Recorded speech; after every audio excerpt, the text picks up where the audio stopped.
بلال نے جاتے ہوئے مڑ کر آخری نگاہ اس پر ڈالی اور پھر گاڑی میں بیٹھ کر ایک بار بھی نگاہ اس طرف پھیرے بغیر گاڑی کو ناک کی سیدھ میں کیا۔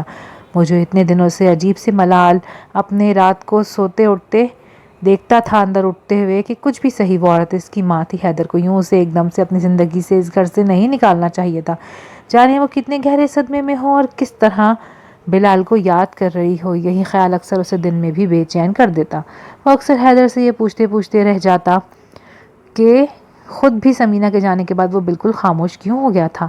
زینب کے جانے کے بعد جب حیدر صالحہ کو گھر لے آیا تو اسے دادی سے بھی عجیب سی ناراضگی محسوس ہوئی کہ میری ماں کے جاتے ہی کیسے بابا اپنی ماں کو گھر لے آئے۔ وہ اسی خفگی میں آج سمینہ سے ملنے چلا آیا اور یہاں آ کر اسے پچھتانا پڑا کہ اسے یہاں آنا ہی نہیں چاہیے تھا۔ ان کی پیکنگ تقریباً مکمل ہو چکی تھی۔ زرین اپنے دوستوں کے لیے کچھ تحفے خریدنا چاہتی تھی۔ ایما کا اس کے ساتھ جانے کا بالکل دل نہیں تھا۔ زرین کے مجبور کرنے پر وہ اس کے ساتھ شاپنگ کے لیے آ ہی گئی۔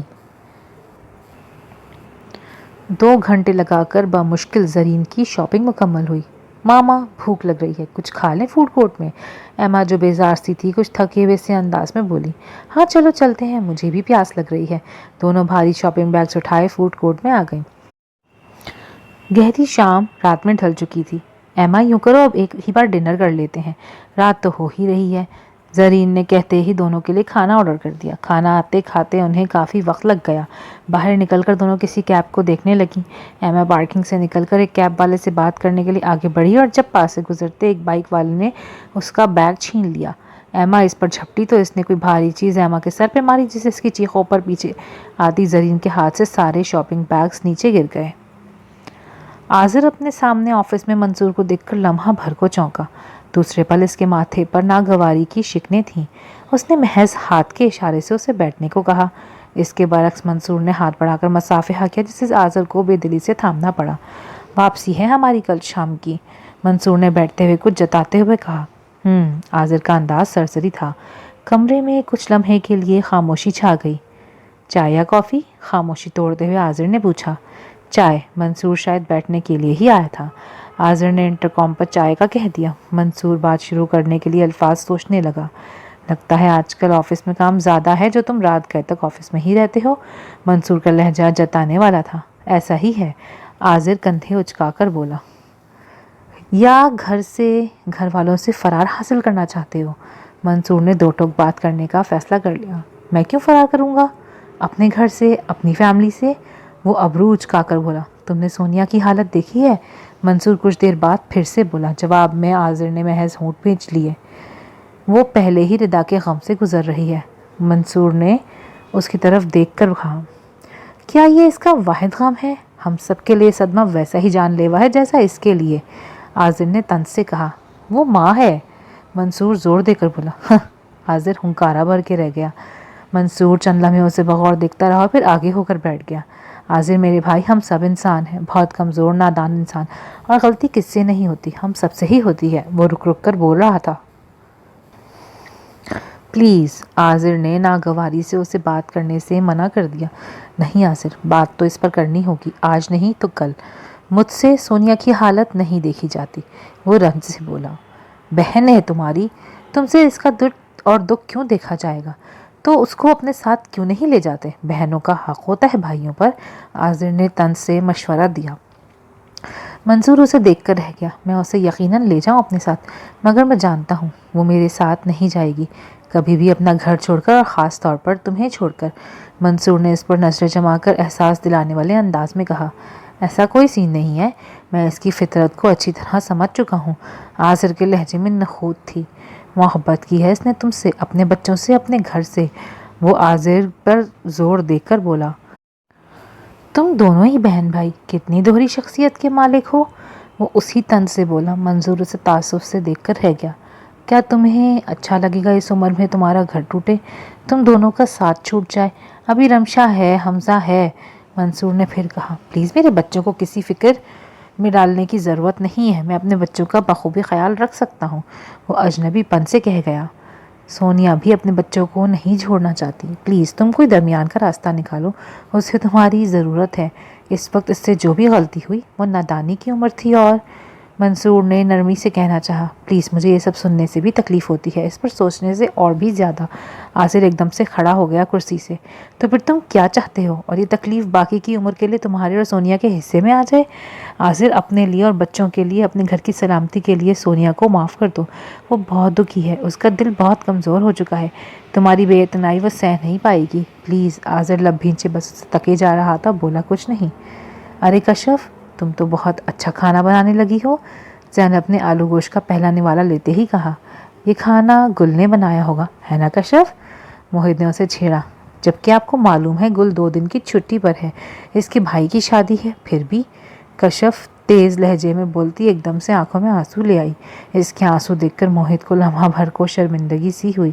کشف میری جان، موہد یوں ہی کہہ رہا ہے، تم دکھی کیوں ہو رہی ہو؟ زینب نے اسے پیار سے اپنے ساتھ لگایا۔ آنی، انہیں میرا کوئی بھی کام اچھا نہیں لگتا، ہر بات میں مجھے ٹوکتے ہیں جیسے میں بالکل کوئی اجڑ یا گوار ہوں۔ وہ باقاعدہ زینب سے لگ کر رونے لگی۔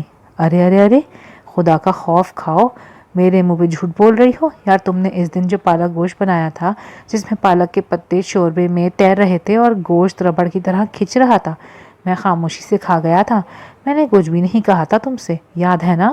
اس نے جلدی جلدی اپنی طرف سے اسے منانے کی کوشش کی۔ دیکھا دیکھا آنی، میں نے اس دن اتنی فرصت اور محنت سے پالک گوشت بنایا، صرف گوشت تھوڑا گلا نہیں تھا، انہیں وہ بھی پسند نہیں آیا۔ وہ آنکھیں صاف کر کے بچوں کی طرح بولی۔ موہد بھائی، یہ کیا میں تمہاری شکایتیں سن رہی ہوں اپنی بیٹی سے؟ زینب نے موہد کو ہی گھرکا، اس نے بے اختیار ہاتھ جوڑ دیے۔ آپ کو لگتا ہے آنی میں ان محترمہ کو کچھ ایسا ویسا کہہ سکتا ہوں، یا یہ مجھے ایسا کچھ کرنے بھی دیں گی؟ وہ بے چارگی سے بولا۔ زینب مسکرا کے رہ گئی، اسے لگا جیسے وہ کوئی خواب دیکھ رہی ہے۔ اس طرح کے تو وہ خواب دیکھا کرتی تھی۔ جب حیدر اسے بس میں بٹھانے آیا، موہد کو اس کے سامنے کال کروائی، سارے سفر کے دوران یہ سوچ سوچ کر پریشان ہوتی رہی کہ پتہ نہیں کشف اس سے بات بھی کرے گی یا نہیں۔ اگر اس نے بات نہیں کی تو وہ یہ غم شاید سہار نہ سکے۔ اور یہاں جس طرح کشف اس سے ٹوٹ کے ملی، وہ اس وقت سے چپکے چپکے کتنی بار اپنی آنکھیں صاف کر چکی تھی۔ موہد کا فون آ رہا تھا مگر سگنل بار بار کٹ رہے تھے۔ آنی، حیدر انکل کا فون ہے، شاید وہ آپ کی خیریت سے پہنچنے کے بارے میں فکر مند ہوں گے، میں نے میسج کر دیا ہے، ابھی گیا نہیں، موسم بہتر ہوتا ہے تو یہاں فون کے سگنل بھی بہتر ہو جاتے ہیں۔ کشف اب کھانے کے برتن اٹھا رہی تھی، موہد فون میں مصروف تھا۔ زینب نے اپنے بیگ میں ہاتھ ڈال کر فون باہر نکالا، اس کے فون پر بھی حیدر کی مسڈ کالز تھیں۔ آنی، آپ تو قہوہ پئیں گی نا؟ یہ ڈاکٹر صاحب لازمی پیتے ہیں اس وقت۔ کشف اس کے پاس آ کر بیٹھ گئی۔ تم بیٹھ جاؤ، میں بنا لوں گی۔ زینب اس کی طرف پیار سے دیکھ کر بولے، خدا کے لیے آنی کو آتے ہی کام سے نہ لگا دینا۔ موہد باہر جاتے ہوئے اسے چھیڑ کر بولا، کشف میں بہت خوش ہوں کہ تم نے جذباتی پن میں اتنا بڑا قدم اٹھایا تھا، میرے رب نے اس کی لاج رکھ لی۔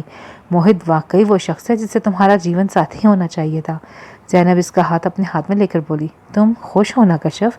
وہ اس کی خاموشی پر بولی، پتہ نہیں آنی، لیکن یہ جگہ اتنی خوبصورت ہے کہ مجھے اب کچھ بھی یاد نہیں رہتا، نہ اپنی محرومیاں، نہ اپنے سارے جھگڑے جو میں نے آپ سے اپنے باپ کے لے کیے، اور نہ ہی لوگوں کے بدصورت رویے۔ وہ سوچ سوچ کے بول رہی تھی، لیکن تم نے میرے سوال کا جواب نہیں دیا، تم خوش ہو نا موہد کے ساتھ؟ وہ اس کو دیکھ کر بولی، آپ کو کیا لگتا ہے آنی؟ وہ الٹا اسی سے پوچھنے لگی، مجھے لگتا ہے تم سے زیادہ موہد بہت خوش ہے، وہ بار بار کسی بھی بہانے سے تمہیں مخاطب کرنا چاہتا ہے۔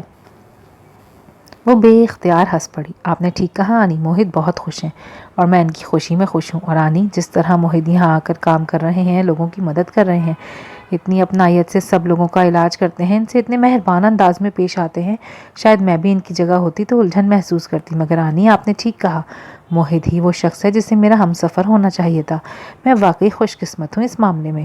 اور اندر آتے موہد کے قدم وہیں ٹھٹک گئے، اسے لگا جیسے اس کا وجود ہواؤں میں اڑنے لگا۔ یہ تو اس نے سوچا تھا کہ کشف یہاں آ کر بدل گئی ہے، مگر اس حد تک بدل گئی ہے، اس کی محبت کو اپنی خوش قسمتی سمجھنے لگی ہے، یہ اس نے سوچا بھی نہیں تھا۔ وہ آہستہ سے مڑ کر بیرونی دروازہ کھول کر باہر نکل گیا۔ باہر بارش رک چکی تھی مگر تیز کٹیلی ہوائیں سارے وجود کو کاٹ رہی تھی، مگر موہد کو کچھ بھی محسوس نہیں ہو رہا تھا۔ اس کا دل چاہ رہا تھا وہ باہر سڑک پر چلا جائے اور جی بھر کے اچھلے کودے، اس یقین نے نہ آنے والی خوشی کا خوب جشن منائے۔ ارے اب یہاں اتنی ٹھنڈ میں کیوں کھڑے ہیں؟ وہ پیچھے سے بالکل اچانک آئی تھی، اس کے پہلو میں اس کی محبت کھڑی تھی۔ اس لمحے سے پہلے تک وہ کسی بھی بات کے لیے پر یقین نہیں تھا، مگر اب اپنی زندگی سے بھی زیادہ اسے کشف کی محبت پر یقین آ چکا تھا۔ موہد، بیمار پڑ جائیں گے، اتنی سرد ہوا ہے، اندر چلیں؟ بیمار پڑ گئے تو کیا، تمہارے ہاتھ